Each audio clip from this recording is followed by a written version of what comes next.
Hey everybody, I'm Ashleigh Banfield. This is Drop Dead Serious, and wow, the bonus episode I always promise that I drop, and I tell you please subscribe so you don't miss these. I have one here, and it's all about Erik and Lyle Menendez because there is breaking news tonight, y'all. A judge has just made the biggest ruling in this case in decades.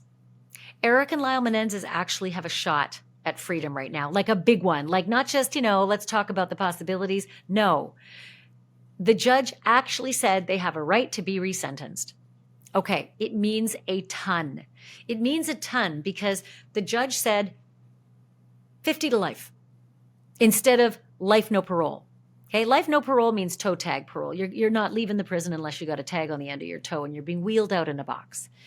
But 50 to life means 50 years to life and maybe parole at 50 years. So, well, that would mean at least another decade and a half, right? Because Erik and Lyle have been there for 35 years or so. No. Why does that mean they get parole now? They haven't served 50 years. They're still 15 years away from 50 years. Because of a new law in California, a Youthful Offender Act. And a Youthful Offender Act said that people who were sentenced, youth who were sentenced to life no parole, youth up to the age of 26 should have the opportunity for earlier parole. And Erik and Lyle Menendez were under the age of 26. So they benefit from the Youthful Offender Act. And it means they can qualify for parole right away. For 35 years, Erik and Lyle have sat behind bars, rarely showing much emotion in court since the trial, right? But today, that all changed.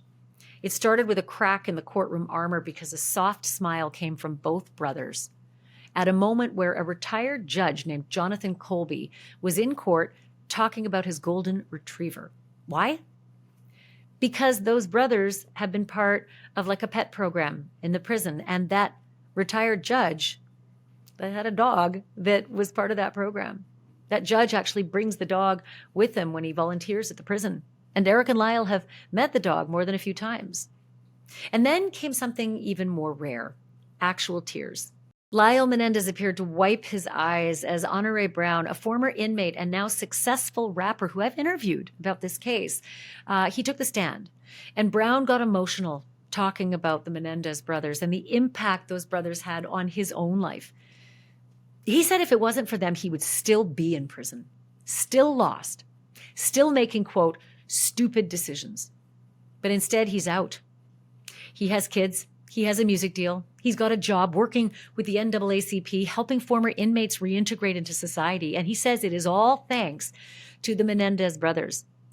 What's amazing here is that Honore Brown also got out under the new statute, the Youthful Offender Law. He benefited from it. And he benefited from it because the Menendez brothers taught him about it. And so he even joked that he didn't go to college. He went to, quote, Menendez University. Brown's testimony came after retired Judge Jonathan Colby, who used to oversee felony cases, told the court that meeting the Menendez brothers changed how he views rehabilitation. That if he were still on the bench today, he said he would make different decisions. And the prosecutors pressed him on it, asked him if he'd apply that same logic to the crimes the brothers committed.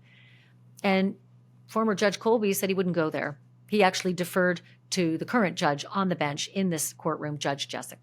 And yes, they brought up the past. The prosecutors reminded the court about the past allegations of attempted perjury during the trials and even Lyle's possession of a contraband cell phone while in custody. But none of that stopped the judge from making his ruling. Judge Michael Jessic said he is not releasing the brothers today, but that he is declaring them eligible for parole, which means that the decision is now in the hands of the parole board and ultimately the governor. Either one could make the decision right away, right? So if the parole board makes the decision, then the governor has to sign off. But the governor could just jump ahead and order clemency himself. The judge said it is not happening today, quote, but he made it very clear he's not saying that they shouldn't be released. He even said that he was moved by the letters from prison staff, officers who worked inside the facility. These officers wrote in support of the brothers. And just before Judge Jessic made his decision, Erik and Lyle both addressed the court. And Erik and Lyle did not hold back.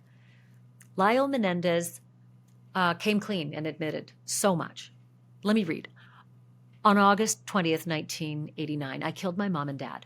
I make no excuses. I take full responsibility. The choice to point a gun at my mom and dad and shoot them. The choice to run and lie. And after my arrest, the choice to make a mockery of the legal system. He called his decision to buy the guns, quote, illogical, and said, quote, today, 35 years later, I am deeply ashamed for who I was sitting in that jail, end quote. But he also talked about redemption. Quote, I try to live a life now that makes amends for the harm I caused. I look forward to being able to reunite with my extended family, end quote.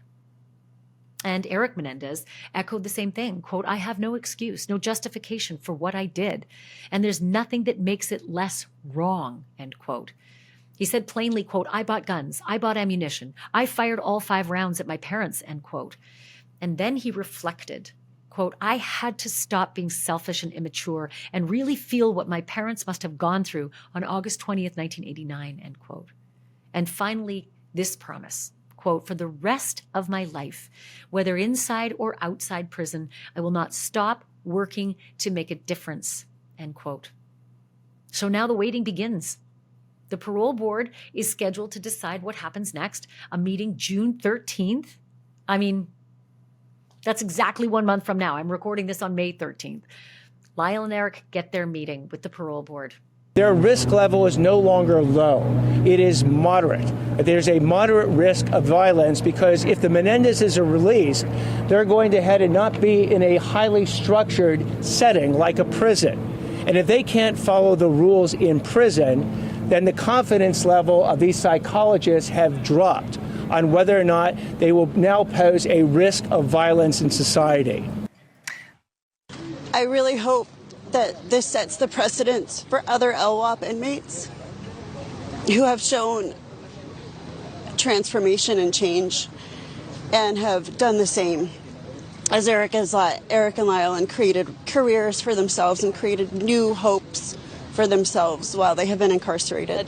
They chose to live their lives with clarity and a purpose of service that the judge was impressed by. And so a huge thanks to them, too, for being the kind of people that we could bring home. What we do know is for the first time, the Menendez brothers may actually have a real shot at walking free again. And that is because this parole board has already written so favorably about these brothers. They have filed those reports with the court. Even the family of Lyle and Erik said there was nothing in those reports that scared them, that upset them, that thought, oh, damn, that'll really hinder our case. Nothing at all. They said the reports were great. They weren't worried about them. So if those parole reports are great, and if the parole board says yes, then Governor Newsom will have the case on his desk, and he can say no. He did it before. Sirhan, he said no. Even though the parole board said, he's fine, let him go. He qualifies. He's done his thing. He's done his time. He's done it right.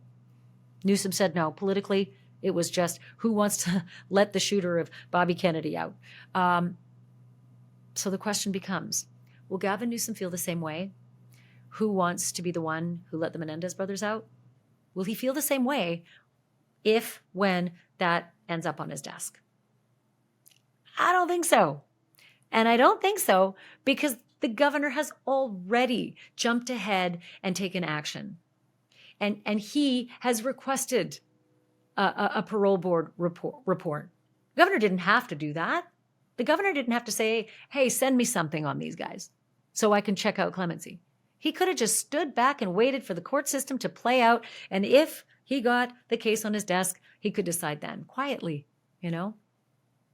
But this is a political calculation. And everybody thinks that Governor Newsom wants to run for president at some point. So how many people is he going to piss off if he says yes? How many people is he going to piss off if he says no? The drama just keeps getting bigger. But wait for it, because we are just weeks away, 4 weeks to be exact, from a parole board hearing. And oh, please, let it be televised.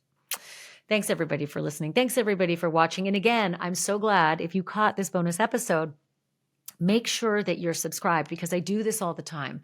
I just go a little crazy. and I drop a bonus episode, and I don't want you to miss them. And if you're subscribed, you won't. I also love hearing from you, want to hear the comments. Tell me where I'm wrong. Tell me where I'm right. Tell me what you like. Tell me what you don't. And leave something if you're watching on YouTube or if you're listening, to a podcast. I love to hear your thoughts. So leave something behind for me, would you? And please remember this one thing. The truth is not just serious. It's drop dead serious.